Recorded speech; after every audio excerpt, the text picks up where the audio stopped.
যখনই লন্ডন থেকে আসলো সংস্কার কার্যক্রমের বিরুদ্ধে ষড়যন্ত্র শুরু হলো। আমরা আশা করি বিদেশের মাটিতে উনি ছিলেন, কিন্তু 20টা ব্যানার লাগানো যায়, মানে বিলবোর্ড।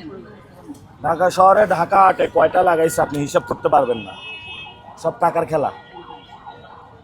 তো সরকারি কর্মকর্তা কর্মচারীদের নিয়ে বিটিসিএল প্রোগ্রাম করেছে, এটা করা নিষেধ। এটা আমরা কয়টা কমপ্লেন করব, কমপ্লেনের জায়গা না, এটা নির্বাচন কমিশন দেখবে, তারা ব্যবস্থা নেবে।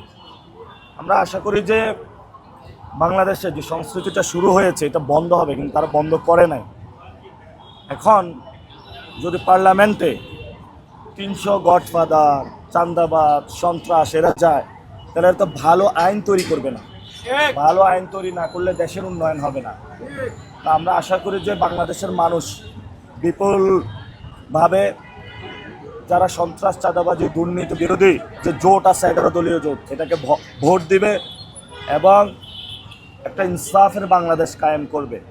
এখানে কিছু কথা রয়েছে যে উসমান হাদি ভাই যে কথাগুলো বলেছিলেন, আমরা সেগুলো নিয়ে কাজ করছি। আসলে ইনসাফ, এবং উনি বলেছিলেন 299 এমপি হলো গুম হারাম করে দিবেন, সংসদে গিয়ে বলেছিলেন না, যারা সন্ত্রাস, চাঁদাবাজি, দুর্নীতির সাথে।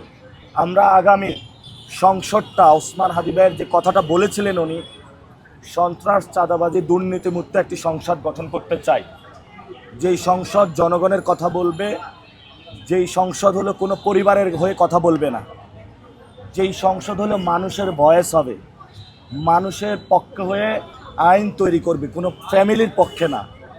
এই যে একটা ফ্যামিলি এসে বাংলাদেশে সংস্কার কার্যক্রম ভণ্ডুল করে দিয়েছে। আমরা তো সংস্কার কার্যক্রম চালাচ্ছিলাম, সবাই বসে বসে তৈরি করছিলাম।